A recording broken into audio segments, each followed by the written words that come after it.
이야기가 우리 지난주부터 시작이 되었습니다. 혹시 기억하실지 모르겠지만 이 아브라함과 그의 가족들, 그러니까 아브라함의 아버지를 중심으로 하는 그의 가족이 메소포타미아 지역에서 떠났어요. 떠나가지고 하란이라는 곳에 머물게 되었습니다. 메소포타미아는 굉장히 큰 도시, 국가 그런 곳이라고 치면은 하란은 이제 뭐 작은 도시, 한 중소도시 정도로 생각하시면 될 거예요. 거기에서 이제 가나안 땅으로 넘어온다라고 하는 건 참 쉽지 않은 결정이고 참 힘든 일이었습니다. 왜냐하면 이 메소포타미아 지역, 갈대아 우르 그 지역이나 혹은 하란이라고 하는 지역은 전부 다 이제 강이 흐르고 있는 그 주변 지역의 촌락을 구성해서 마치 하나의 이제 도시 국가처럼 안전하게 살 수 있는 곳이었던 반면에 이 가나안 지역, 이쪽 지역 팔레스틴 지역이죠. 오늘날의 이쪽 지역은 그렇게 뭐 풍성한 자원이나 뭐 이런 것들을, 그리고 그 당시에 사람들이 살고 있었던 그런 좀 편하게 살 수 있는 그러한 뭐 문화, 도시 문화나 이런 사회 환경을 갖지 못한 곳이었기 때문에 사실 굉장히 큰 결단이 필요한 그런 이주 작업이라고 할 수 있어요. 근데 이제 어쨌든 우리가 잘 아는 바와 같이 아브라함이 그 길을 갑니다. 그 길을 가는데 우리는 그 길이 믿음의 길인 걸 알고 있어요. 왜 그걸 알고 있냐면 많이 들어왔기 때문에. 아브라함을 믿음의 조상이라고 하고, 그리고 아브라함이 믿음으로 떠난 것을 우리가 알고 있기 때문에 오늘은 그 아브라함이 그 믿음의 길을 떠나게 된 시작점에 대해서 생각을 해볼 거예요. 어떻게 그 길을 시작하게 되었는가? 그러니까 믿음이라고 하는 게 그의 인생에서 어떻게 작용하기 시작했는가에 대해서 오늘 함께 읽었던 이 본문 안에서 우리가 살펴보도록 하겠습니다. 우리 같이 읽었던 본문이 창세기 12장 1절부터 9절인데 크게 두 부분으로 나누어서 생각을 해볼 겁니다. 1절부터 3절까지를 하나님의 부르심, 콜링이라는 부분으로 생각을 해볼 거고요. 그리고 4절부터 9절까지를 아브라함의 반응, 떠나감이라는 주제로 생각을 해볼 겁니다. 먼저 콜링에 대해서인데요. 1절을 보시면 여호와께서 아브라함에게 이르시되 너는 너의 고향과 친척과 아버지의 집을 떠나 내가 내게 보여줄 땅으로 가라, 이렇게 돼 있어요. 여호와께서 아브라함에게 이르셨다, 그러니까 말씀하셨다라고 하는 이 부분이 뭐 KJV나 ESV 같은 성경에서는 그냥 그 과거형, 일반적인 과거형으로 쓰여져 있고 NIV 성경 같은 경우에는 이 부분이 과거 완료형으로 쓰여져 있습니다. 근데 이제 일반 과거형과 이제 과거 완료형 차이가 뭐냐? 그냥 쉽게 생각하면은 과거 완료형은 더 옛날에 얘기한 거예요. 그러니까 과거가 완료된 거니까 그렇게 생각하시면 되는데, 그 얘기는 뭐냐면은 하나님께서 지금 아브라함에게 가라라고 하신 이 말씀, 떠나가라라고 하는 이 말씀이요, 옛날부터 있었던 말씀인 거예요. 하나님이 옛날부터 말씀하신 거예요. 이게 무슨 말이냐면은 지금 아브라함 입장에서 우리가 성경을 쭉 읽다 보면은 아브라함 입장에서 어느 순간 갑자기 하나님이 나타나서 말씀하신 걸로 보이잖아요. 그런데 하나님께서 아브라함이 가나안 땅으로 가기까지, 가나안 땅으로 가라고 계속 말씀하신 거예요. 말씀하셨던 거고, 그 말씀으로 인해서 사실은 아브라함의 가족들이 여기 하란까지 와 있는 겁니다. 그러니까 이 말씀을 처음 들은 사람은 아브라함이겠어요? 아브라함의 아버지겠어요? 아브라함의 아버지였을 가능성이 되게 높은 거예요. 그런데 그가 용기를 내서 이 말씀에 순종을 해서 하란까지 왔는데 멈춰버린 거죠. 거기서 더 떠날 용기가 없었던 거죠. 그리고 그 아버지 데라가 죽자 이제 움직일 수 있게 된 거예요. 그래서 하나님이 갑자기 말씀하신 것처럼 이제 나옵니다. 자, 가라고 얘기를 하는, 이 떠나가라라고 하는 이 말씀, 이게요 사실은 우리 말에는 집을 떠나 보여줄 땅으로 가라 이렇게 하고 동사가 두 개인 것처럼 나와 있는데 사실은 하나의 동사예요. 떠나가라 혹은 들어가라, 여기서부터 여기까지 가라, 이제 이런 하나의 동사인데 여기 쓰이는 동사가 그 앞전에 그 지난주에 살펴봤던 창세기 11장 31절에 나오는 그 데라가 자기 가족들을 다 데리고 가나안 땅으로 가고자 해서 왔다라고 하는 그 단어랑 똑같은 단어입니다. 그러니까 데라부터 시작해가지고 지금 하나님의 명령이 계속 수행되고 있는 거예요. 수행되고 있는 거고, 하나님은 같은 명령, 같은 부르심을 아브라함에게 계속 지금 주고 계시는 겁니다. 그 부르심의 내용이 뭐냐? 너의 고향과 친척과 아버지의 집을 떠나라. 여기 고향이라고 하는 말은 이제 에레츠라는 단어를 쓰는데, 이거는 사실은 고향이라기보다는 국가, 나라 이렇게 번역하는 게 더 낫습니다. 그러니까 그들이 원래 살고 있었던 갈대아 우르, 메소포타미아 지역, 그 지역에 훌륭한 그 국가, 아주 안전한 도시, 참 환경이 잘 구축돼 있고 참 살만한 곳, 그곳을 떠나라는 거예요. 친척은 뭐냐? 친척은 잘 알다시피 그 우리 아직은 율법이라는 것이 이스라엘 백성에게 주어지지 않았지만, 율법이 고대 근동의 다른 국가들의 사회법하고 굉장히 비슷한 면들이 있거든요. 그 중에 하나가 뭐냐면은 친척에 의한 그 뭐 기업의 계승이나 혹은 복수 같은 그런 것들. 그러니까 친척은 내 편이 되어줄 수 있는 사람들이에요. 정말 말 그대로 이제 뭐 사촌지간, 뭐 삼촌, 오촌, 뭐 이런 정말 촌수를 따질 수 있는 가까운 그런 혈족일 수도 있고요. 그런 사람들. 근데 어쨌든 내 편이 되어주고 나한테 유리한 사람들, 이런 사람들이 친척이고요. 아버지의 집이라고 하는 건 뭐냐면은 아버지의 영향 아래에 있는 모든 기업들, 말 그대로. 그 이제 고대 근동 국가에서 이 아버지라고 하는 존재는 굉장히 큰 존재입니다. 아버지의 결정에 따라 온 집안이 움직이고요. 아버지의 뜻에 따라서 그 집이 세워집니다. 아버지라는 존재는 주권자인 거거든요. 근데 지금 하나님께서 아브라함에게 요구하시는 게 뭐냐면, 나라가 되었든 내 편이 되어 줄 수 있는 사람들이 되었든 여태까지 나를 다스리고 지배하고 있었던 어떤 통치의 어떤 기반이 되었든 뭐가 되었든지 간에 그거를 떠나라는 거예요. 거기서부터 나오라는 거예요. 그러니까 한마디로 삶의 양식을 완전히 바꿔라. 지금까지 살아왔던 삶의 방식을 버려라. 지금까지 누려왔던 삶의 혜택들을 포기해라. 지금 너는 완전히 다른 곳으로 간다. 근데 어디로 가냐면은 내가 너에게 보여줄 땅, 어딘지도 모르는 거예요. 어딘지 모르는데 한 가지 확실한 건 뭐냐면 하나님이 보여주신대요. 보여줄 거니까, 내가 보여줄 거니까 너는 일단 네가 지금까지 살아왔고 의지해왔고 너를 지탱해 주었던 모든 기반을 다 떠나라. 버리고 떠나라. 이게 지금 하나님의 부르심입니다. 근데 이렇게만 딱 얘기하면 너무 무섭잖아요. 불안하고, 아니 모든 걸 다 포기하고 어떻게 살라는 겁니까? 그래서 2절과 3절에는 하나님의 약속이 나옵니다. 하나님이 무자비한 분이 아니시거든요. 약속이 나오는데 이 약속은요, 조건부 약속이 아니에요. 떠나라고 말씀을 하시고 떠나가라고 말씀을 하시고, 하나님께서 하나님이 하실 일에 대해서 그냥 일방적으로 약속하시는 겁니다.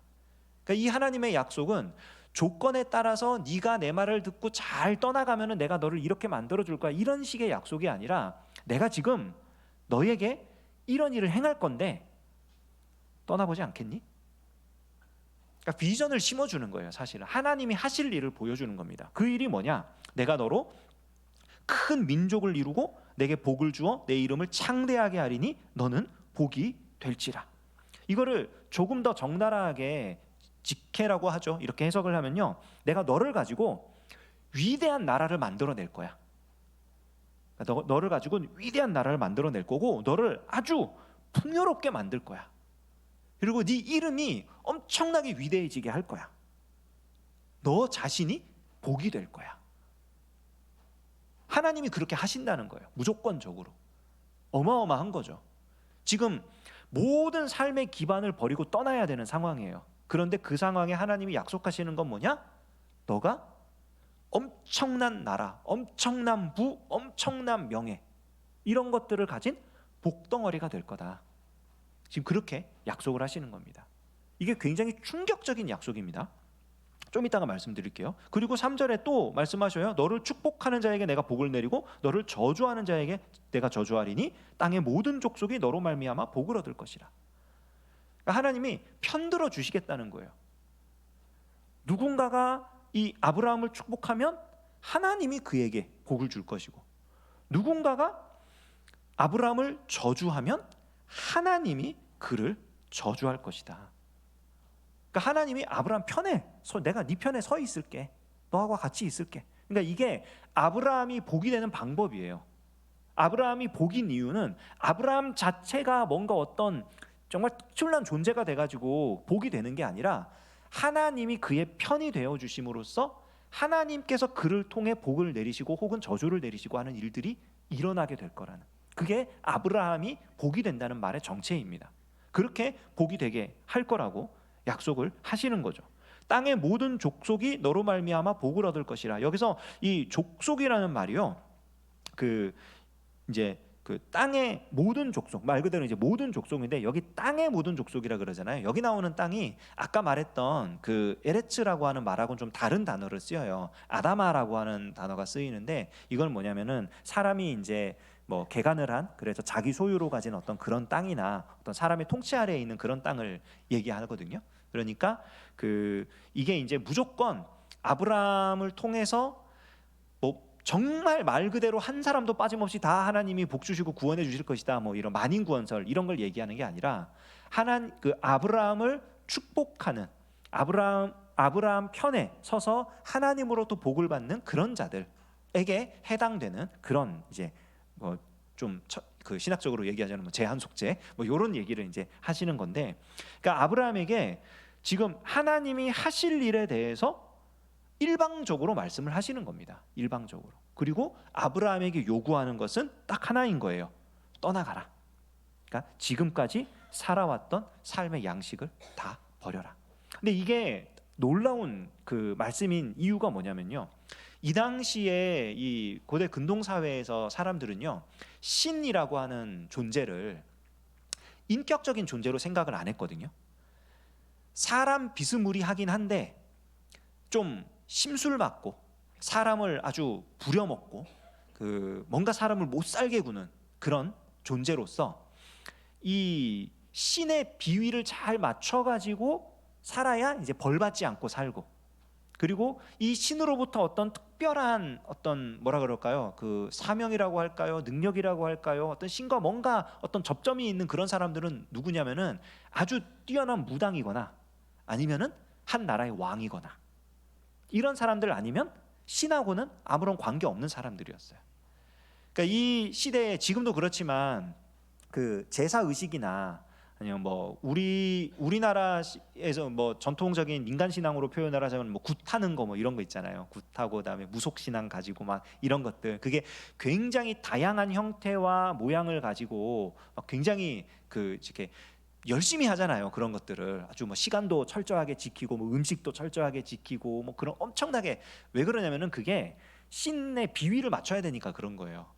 이렇게도 해보고 저렇게도 해보고 이렇게 해보니까 제일 괜찮더라 이러면서 이제, 그러니까 인격적인 관계가 전혀 없어요. 신하고 사람하고 사이에. 그저 내가 어떻게든 잘 해가지고 저 신을 구슬러 가지고 저기 이렇게 진노를 사지 않으면 잘 되는 거고, 아니면은 굉장히 이제 좀 손해를 보는 그런 이제 일들이, 그게 신과 사람 사이의 관계에 대한 기본적인 개념이었거든요. 근데 지금 보세요.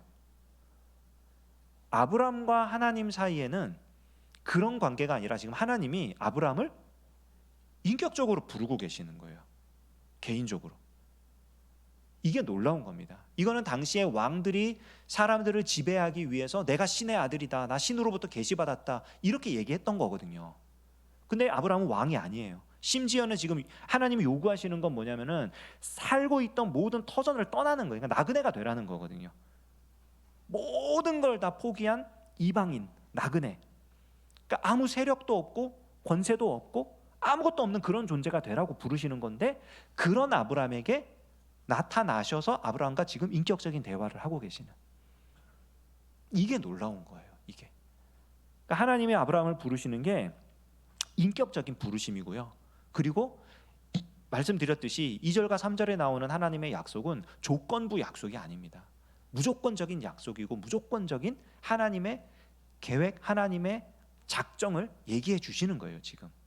그래서 하나님이 이 아브라함을 이렇게 되게 할 거다, 내가 너를 이렇게 되게 할 거다, 이렇게 일방적으로 지금 말씀을 하시는 겁니다. 그럼 아브라함의 반응이 어떠했는가? 4절부터 9절까지를 보면은 아브라함의 반응이 동사 3개를 중심으로 볼 건데요. 떠나가요. 아까 말했던 바로 그 동사, 이제 할라크라는 동사인데 떠나갑니다. 아브라함이 어쨌든 떠나갑니다. 하나님 말씀대로. 그래서 결국 가나안 땅으로 들어가죠. 가는 것. 그러니까 하나님이 요구하신 그 한 가지 동사 행위에 대해서 아브라함이 그 한 가지 동사 그대로 실천을 해요. 이게 순종이에요. 그리고 이게 믿음의 표지입니다. 하나님이 가라니까 아브라함이 갑니다. 75세예요. 나이가 먹을 만큼 먹었습니다. 그의 아버지와 함께 이미 오래전에 갈대아 우르를 떠나서 하란까지 오는 긴 여정을 한번 해본 경험이 있습니다. 이거 그 상황에서 이제는 자기가 가장이 되어서 모든 가족들을 데리고 터전으로 옮긴다? 쉽지 않습니다, 여러분. 정말 쉽지 않습니다. 제가 주민등록 초본을 떼면은 결혼하기 전에 3장이 나왔었는데 요즘은 떼니까 4장이 나오더라고요. 깜짝 놀라셨죠? 예. 이사를 엄청 다녔어요. 저희 부모님도 이사를 엄청 다니셨고 저도 이사를 엄청 다녔어요. 참 신기하더라고요. 근데 제 어릴 때 기억을 보면은 그 집에 항상 그 사과 박스가 항상 이렇게 쫙 차곡차곡 쌓여 있어요. 그게 이제 뭐냐면 이사 와서 이제 덜 풀른 짐. 그럼 그거 다 풀기 전에 이사 가야 돼요. 또 이제 사과박스 더 얻어가지고 또 싸고 가고 이제 이거를 뭐 1년에 한 번씩 이사를 다녔으니까. 옛날엔 전세 계약이 1년이었잖아요. 그러니까 엄청나게 이제 다니고 이게 3장밖에 안 됐던 이유가 전세 계약이 2년으로 이제 늘어서 이제 줄어서 그런 거예요. 이사 다니는 기간이 줄어가지고 이사를 막 다녔는데 결혼하고 나서 그렇게 다녀보려니까 저 어쩔 수 없이 다녔죠. 뭐 저기 군에서도 그렇게 이제 이사를 또 했고 또 사역지 옮길 때마다 교회 가까이 가야 되니까 이제 계속해서 이제 이사를 다녔고 그러다 보니까 이사를 굉장히 많이 다녔더라고요. 몰랐는데 어느 날인가 그런 생각이 들더라고요. 진짜 미안하다 가족들한테 이거를 짐을 풀렀다 쌌다 하는 것들. 그리고 이게 한번 풀렀다 싸고 이럴 때마다 그 모든 것들은 다 망가지잖아요. 가만히 두면은 덜 망가지는데 근데 이게 옮길 때마다 망가지니까 참 이게 쉽지 않은 그런 모습들 보면서 미안하다라는 생각이 드는데 지금 아브라함은 자그마치 지금 75세예요. 자기 아내가 있는데 아내도 나이가 많아요. 그리고 자기네 지금 어차피 자기 아버지 때문에 이사했잖아요. 갈대아 우르를 떠나가지고 하란까지 왔잖아요. 이 정도면 됐잖아요. 대도시 살다가 지금 중소도시 왔잖아요. 이 정도면 됐을 것 같은데 하나님이 멈추지 말고 가라 그러니까 가는 거예요. 이게 믿음의 표지예요. 근데 여기서 가는데 아브라함이 막 여러 가지를 가져가죠. 다 버리고 떠나라 그랬으면은 다 두고 가야 되는데 보면은 여기 그의 아내 사레와 조카 롯과 하란에서 얻은 모든 소유와 얻은 사람들을 이끌고 가나안 땅으로 가려고 떠났다. 이렇게 나와 있잖아요. 그러니까 이 아브라함이 이거 다 버리고 갔어야 되는 거 아니냐 생각할 수 있는데 이거 버리고 가면요, 이거 비인간적인 겁니다. 굉장히 아내도 버리고 조카도 버리고 다 버리고 이거는 아니에요. 하나님이 원하시는 가는 거는 그냥 다 버리고 네 혼자 뭐 맘대로 살아라 그게 아니고요. 지금 데리고 가는 이 사람들이 아브라함이 책임져야 하는 사람들이에요. 물론 그가 얻은 모든 소유와 사람들이라고 했을 때 과연 그것까지? 라고 생각할 수 있는데 여러분 그게 없으면요 아예 먹고 살 수가 없습니다. 그러니까 살아남아야 할 최소한의 것들을 가지고 가는 거예요. 그리고 그가 책임져야만 할 사람들을 데리고 가는 거고. 그러니까 아브라함이 이것들을 가지고 가는 거는 아무런 문제가 없어요. 실제로 성경에서도 이 부분에 대해서 하나님이 한마디도 안 하십니다.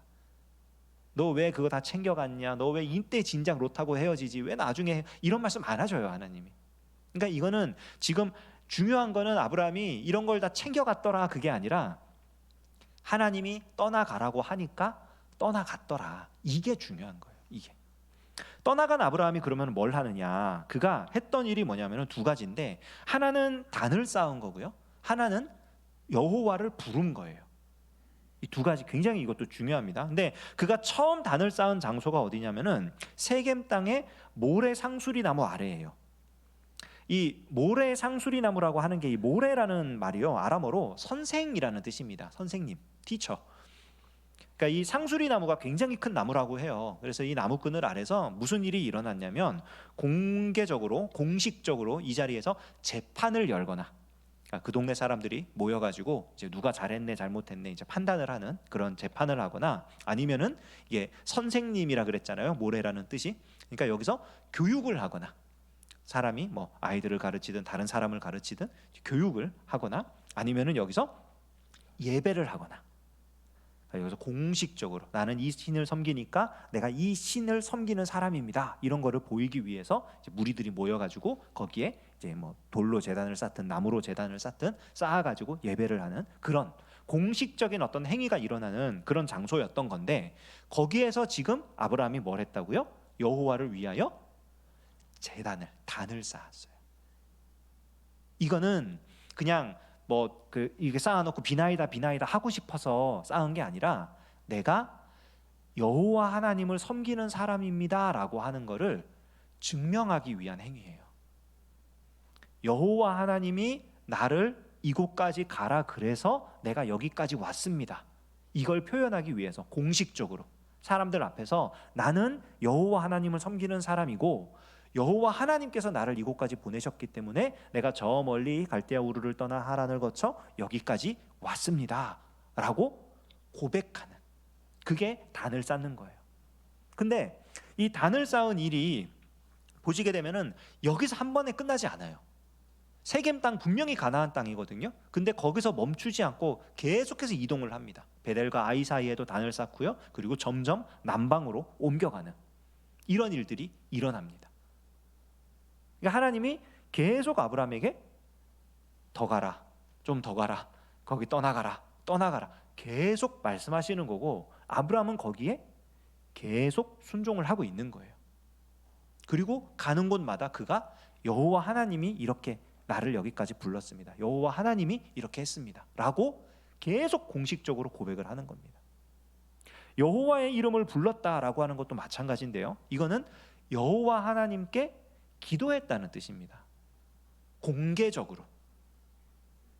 이 당시에는 많은 신들이 있었어요. 많은 신들이 있었고, 특히나 사람들이 신을 어떤 존재로 생각을 했었냐면은 어떤 지역을 다스리는 신, 어떤 그러니까 예를 들어서 메소포타미아 지역에 있다?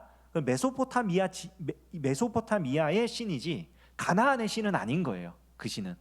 그러니까 메소포타미아에서 왕 노릇하는 최고 강한, 뭐 광야에서 섬기는 신은 광야에서는 강한데 사막이나 산에 가면 힘을 못 쓰는 신, 바다에서는 바다의 신, 이런 식으로 어떤 공간이나 어떤 특성이나 이런 거에 신이 매여 있다고 생각을 했습니다.